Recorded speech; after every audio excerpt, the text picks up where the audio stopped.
Welcome back to the deep dive. It is February 14th, 2026. Today, we are unpacking a week of news that, well, I think historians of technology might actually circle this one in red ink.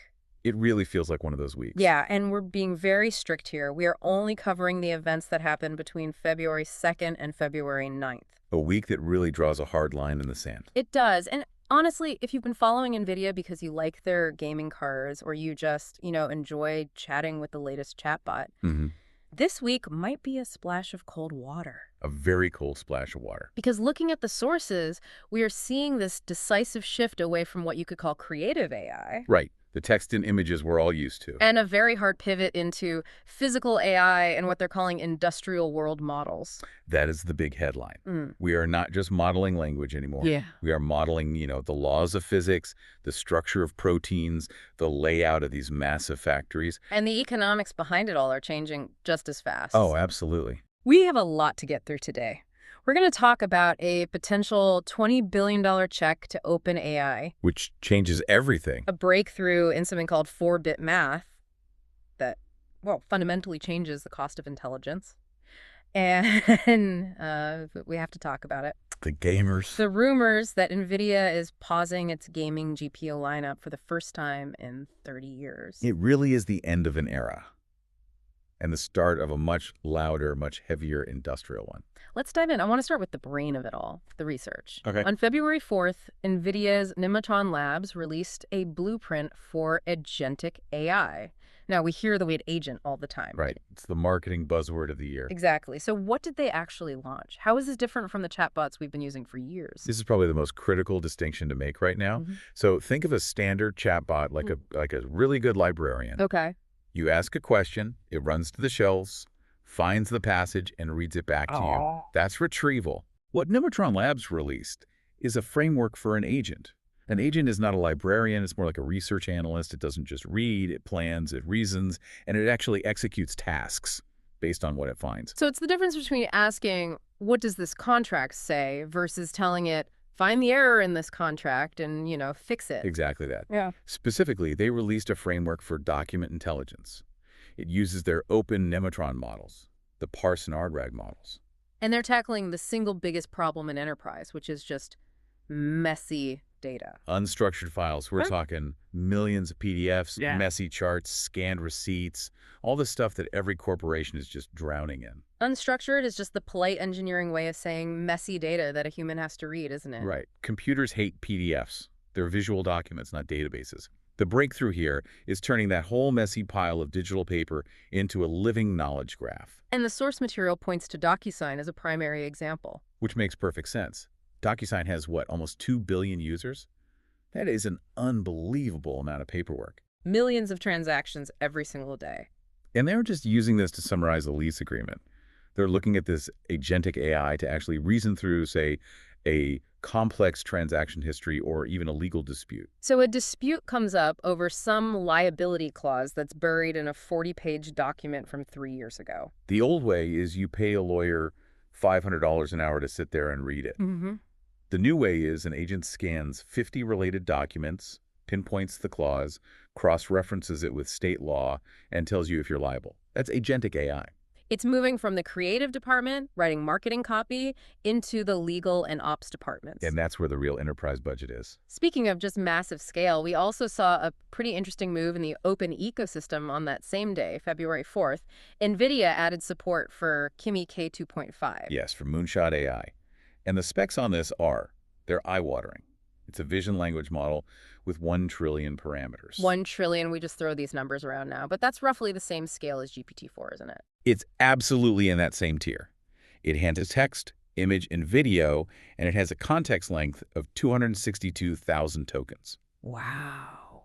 I mean, that's enough to hold several novels in its working memory all at once. Right. But the real story here isn't just, hey, a big model exists. Right. It's NVIDIA's strategy around it, because usually the big tech giants, they want to lock you into their model. Google wants you on Gemini. OpenAI wants you on GPT.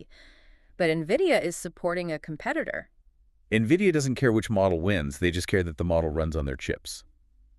They're making this massive 1 trillion parameter model available for developers to prototype on for free. Using their GPU-accelerated endpoints. Exactly. It's the foundry strategy. They want to be the TSMC of intelligence, the factory that makes everyone else's designs possible. But, I mean, running a trillion-parameter model sounds incredibly expensive. If I'm a startup, I can't afford a supercomputer just to answer customer support tickets. Which brings us to the economics. Yes. There was a number in the reports this week that just stopped me in my tracks. 10 cents.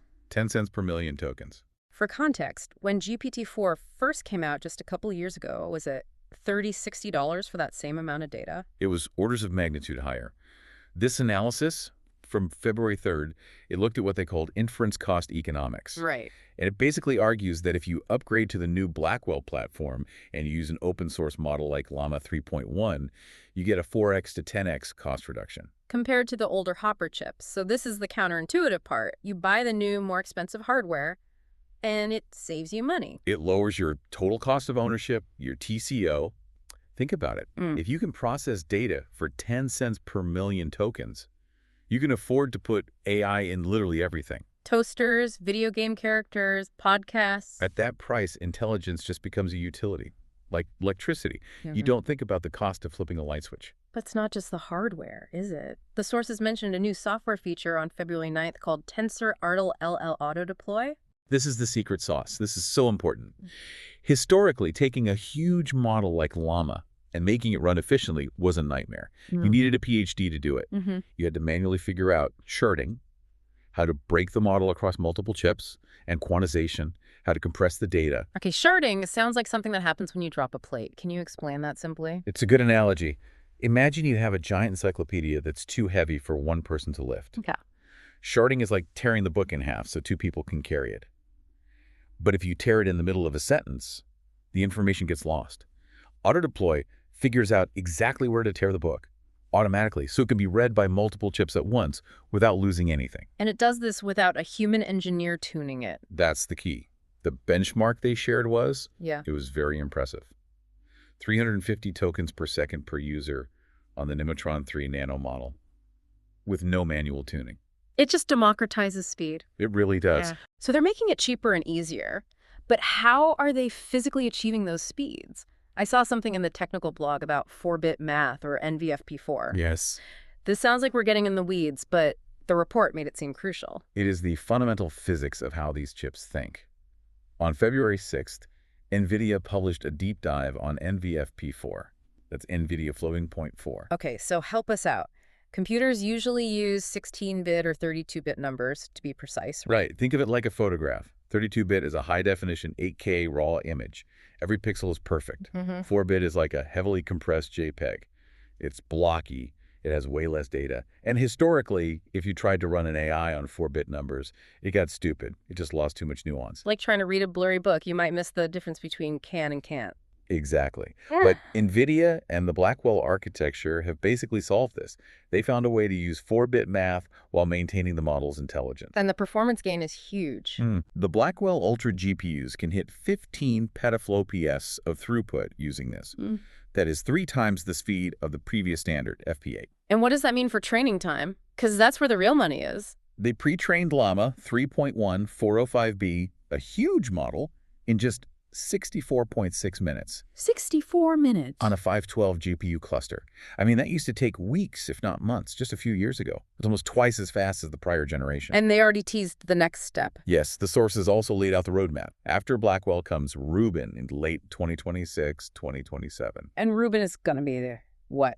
They're projecting it will hit 35 petaFLOPS of training compute. That's a 3.5x jump over Blackwell. The curve isn't flattening, it's going vertical. But, and I guess I have to bring the mood down for a second, to feed that vertical curve, to get all that memory and manufacturing capacity. Nothing has to give. Something has to be sacrificed. And this week, we found out what it is. The gamers. The gamers. Reports from TrendForce and Tom's Hardware on February 6th point to a gaming GPU freeze. No RTX 5080 Super in 2026. It's a supply chain reality. There's only so much high-end memory, specifically GDDR7, and there's limited packaging capacity at the factories. So NVIDIA has to choose. Do we put that memory into a gaming card that sells for $1,000, or an AI chip that sells for $30,000 or $40,000? When you put it that way, the math is brutal, but it hurts. The gamers are the ones who built this company. The margins tell the whole story. AI chips have margins around 65%. Gaming hardware is closer to 40%. It's a ruthless business decision. But it's the first time in 30 years NVIDIA is skipping its annual gaming refresh. It's historic. It feels like a breakup. Like, NVIDIA isn't the company that helps you play Cyberpunk anymore. They're the company that's building the real cyberpunk. That's a very fair way to put it. They've shifted from consumer hardware to industrial infrastructure. And that kind of shift gets a lot of attention from governments. Which brings us to the policy side of things. On February 10th, referencing a hearing from earlier in the week, Commerce Secretary Howard Lutnick had some very specific things to say about China. This is the technological wall strategy in action. Lutnick confirmed that NVIDIA has to stick to strict licensing terms. And the implication is, what? A segmentation of the world. Basically, older technology like the Hopper architecture might be allowed to flow to China under license. But the new stuff, Blackwell, Rubin, the 4-bit breakthroughs, that stays locked down. So if you want state-of-the-art AI, you physically have to be outside of China? That's the message. And NVIDIA is playing ball. To show they're serious about safety and compliance, they just committed $30 million to the NIST AI Safety Consortium. NIST is the National Institute of Standards and Technology. Why give them $30 million? It's a strategic play to shape the rules of the game. NVIDIA is advocating for a safe-by-design certification. So they're trying to help write the voluntary standards now? Before the government writes mandatory regulations that might hurt their business later, it's, here, let us help you regulate us. Right. If you're building the new industrial revolution, you need the government to feel safe about the factories you're building. And speaking of factories, this was the biggest part of the week. The partnerships. This is where the abstract idea of AI really hits the concrete floor. On February 3rd, that huge announcement with Dassault Systems. In my opinion, this is way more significant than the OpenAI news. Dassault owns the virtual twin market. They make the software that engineers use to design airplanes, cars, factories, everything. So what happens when you combine that with NVIDIA's AI stack? You get industrial world models. We are not just generating a video of a car driving anymore. No. We are simulating the physics of the tires, the aerodynamics of the wing, the heat stress on the engine, all at a molecular level. The sources kept using the phrase science validated. That's the key. A video generator like Sora might hallucinate a car with 5 wheels. It looks real, but it's fake physics. Right. A Dassault and NVIDIA model simulates reality. If the car crashes in the simulation, it's because the physics say it would have crashed in real life. So you can crash test a car 1,000,000 times for the cost of electricity before you ever even bend a piece of metal. Precisely. And they're deploying this across 3 continents. It connects right back to that agentic AI we started with. Imagine a virtual companion. An AI engineer. An AI engineer that lives inside the simulation, testing parts, optimizing supply chains, and telling human engineers, hey, this design is going to fail after 10,000 hours. It's enormous. But we do have to address the other massive checkbook that opened up this week, OpenAI. Right. There were those rumors of a $100 billion loan, but that changed, didn't it? It was clarified, yeah. Jensen Huang said that number was more of an invitation. But the new reports from Bloomberg suggest NVIDIA is closing in on a $20 billion equity investment in OpenAI. So why switch from a loan to actually buying a piece of the company? Equity solidifies the marriage. It creates a circular economy. How so? NVIDIA gives OpenAI $20 billion in cash. OpenAI turns right around and uses that cash to buy $20 billion worth of NVIDIA chips. It's brilliant. You're just funding your own best customer. And you're preventing them from wandering off. If NVIDIA owns a big chunk of OpenAI, OpenAI is much less likely to start buying chips from AMD or, aggressively building their own. It keeps the family together. Exactly. But all these chips, all these simulations, they need power. A staggering amount of real physical electricity. Which brings us to the final piece of this whole puzzle, CoreWeave. The AI factory builders. Yep. NVIDIA invested another $2 billion in CoreWeave on February 6th. And the goal here is just staggering. 5 gigawatts of capacity by 2030. I need a comparison. What is 5 gigawatts? It's enough to power nearly 4 million homes. Yeah. It is a massive, massive amount of energy. And what does that tell you? It confirms that the bottleneck for AI right now isn't just silicon. It's real estate and the power grid. And by backing CoreWeave, NVIDIA is using its balance sheet to literally force that infrastructure into existence. It's incredible when you piece it all together. They're coordinating the chips with Blackwell, the software with Nemotron, the regulations with NIST, the industrial use case with Dassault, and the physical power with CoreWeave. It's a total ecosystem play. They're not just selling shovels for the gold rush anymore. They are building the mine, the railroad, the town, and the bank that funds it all. So to wrap this all up, we started by saying this was a turning point. We've gone from chatbots to industrial factories. That is the single biggest takeaway. The theme is industrialization. AI is moving from the creative studio to the factory floor. 4-bit precision is making the math efficient enough for global scale, and 5 gigawatts of power are being lined up to run it all. This is the heavy industry phase of AI. It is. And the casualty, unfortunately, is the consumer gaming market. The fun is over. The serious work has begun. Priorities have shifted. The money is in the world models, not the game worlds. Precisely. Which leads me to this one final thought I've been mulling over all week. If NVIDIA and Dassault are building these world models that simulate physics and biology perfectly, if they can test a drug or an aircraft engine in a virtual world that is truly indistinguishable from reality, at what point does the simulation become more valuable than the physical testing ground itself? That is the provocative question, isn't it? We're moving from computer-aided design to maybe computer-generated reality. Wow. If the simulation is accurate enough, you solve problems before they ever even exist in the physical world.